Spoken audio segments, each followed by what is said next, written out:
The disappearing passenger. Every night, a long stretch of highway between two small towns is almost completely deserted after dark.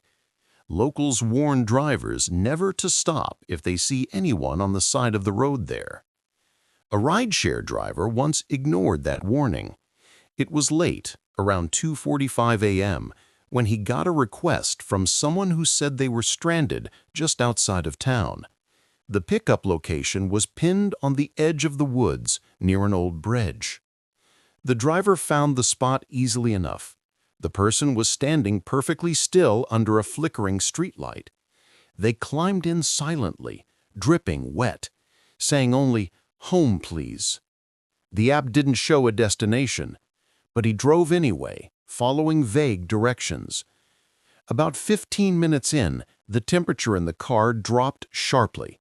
The passenger whispered something like, "Don't take me back there." But when the driver glanced in the rearview mirror, the seat was empty. Panicked, he pulled over.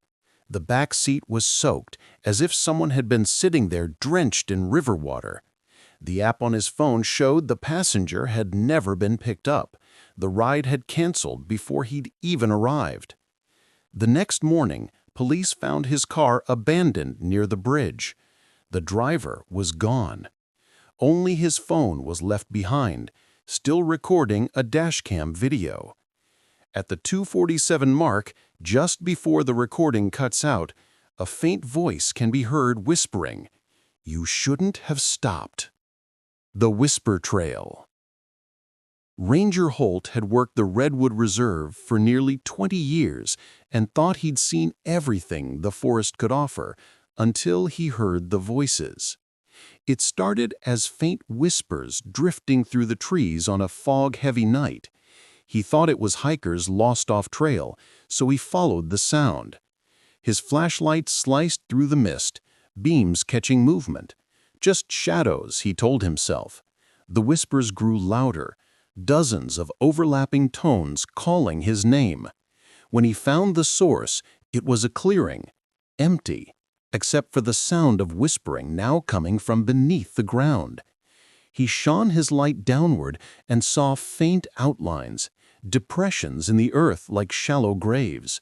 The voices were beneath him, pleading for help.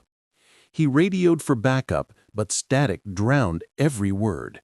When he looked back down, one of the mounds had opened slightly.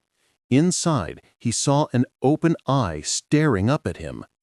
By morning, his vehicle was found with the headlights on, the driver's door open, and his boots neatly placed side by side beside the trail. Ranger Holt was never seen again. Sometimes, visitors still hear him on the radio channel reserved for the rangers, calling for help from somewhere under the forest floor. The Girl at Fire Lookout 19. The old fire lookout tower hadn't been manned in over a decade, yet smoke alarms kept triggering near it. Ranger Davis volunteered to check it out. Halfway up the tower, he found carvings in the wood. Names, dates, and one phrase repeated over and over, "She doesn't like to be watched." When he reached the top, he found a journal lying open. The last entry read, "She came up again last night. She asked for her face back." That night, Davis stayed in the tower to investigate. Just before midnight, tapping started at the windows. The glass was fogging from outside. He turned his flashlight toward the pane and saw a handprint pressed against it. Impossibly long fingers, nails black as ash.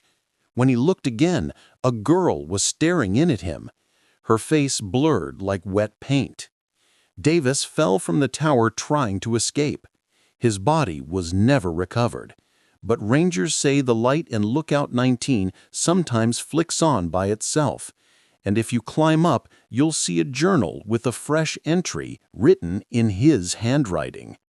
The sound beneath Maple Ridge. Campers often heard a strange humming coming from beneath the ground in the Maple Ridge forest. Most assumed it was running water until a geologist disappeared while investigating it. Ranger Keller followed his tracks into a deep sinkhole. The air smelled of iron and wet soil. As he descended, the humming grew stronger until it pulsed through his bones. At the bottom, Keller found tunnels carved in circular patterns, walls smooth as glass. In one, he saw handprints burned into the rock, and then the hum shifted, now whispering his name. He ran for the exit, but the tunnel closed behind him, sealing without sound. The other rangers found his rope the next morning. It was frayed, blackened, and wet. A week later, the hum started again. This time, it was accompanied by faint tapping, like someone trying to dig their way out. Trail 47. Trail 47 was closed after multiple hikers went missing. Still, some ignored the signs and wandered through. One hiker's phone was found near the trailhead, its camera still recording. The footage showed him walking through the woods, joking to the camera when he heard rustling. He called out, no response. Then, faint laughter, not close, but surrounding him. He started to run. The laughter followed, shifting from distant to directly behind. When he turned, there was no one there, just trees bending ever so slightly toward him. Rangers found claw marks along the trunks where he had fled, deep, curved, and high, too high for any animal. When the video was analyzed, the last frame before it cut to black showed something behind him, a silhouette formed by the trees themselves, its arms reaching out, bark twisting into the shape of fingers. The cabin without a door. Deep in the west range of the park, a ranger found an old cabin. It looked newly built, but no one had permission to construct anything in that zone. He circled it. There were windows, but no door. Inside, movement, flickering shadows, like people pacing. He radioed for a crew, but when they arrived the next day, the cabin was gone. Only the outline of its foundation remained. The ranger who found it quit shortly after. Before leaving, he handed in his logbook. The final entry read, "I saw faces in the glass, but they weren't reflections. They were looking out, waiting for someone to open a door that isn't there." The Man in the Stillwoods Woods. Stillwoods Woods earned its name for the pond at its center, perfectly still, even in wind. When a hiker vanished near it, Ranger Morris went searching at dusk. As the sun dropped, the pond reflected the trees like a black mirror. He saw movement in the reflection, a man standing on the far bank. But when he turned, no one was there. The reflection, however, didn't change. The man was still standing there, smiling. Slowly, the reflection started walking closer, even though nothing moved on the shore. When the reflection reached the edge of the water, Morris's flashlight flickered out. His radio clicked once, then silence. 2 days later, the pond's surface rippled for the first time in decades. Morris's hat floated to the center and sank, pulled straight down as if something beneath had claimed it. The Visitor Log. At Redfern Park Station, rangers keep a handwritten visitor log for overnight campers. One night, Ranger Brooks noticed fresh entries in the middle of the book, names written in neat cursive, times between 2 and 3 a.m. He checked the campsite, no tents, no people, but each entry had a note beside it, checked in by Ranger Brooks. Except he hadn't written those words.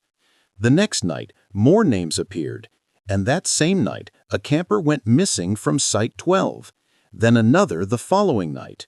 When investigators arrived, they found the log still open on the desk.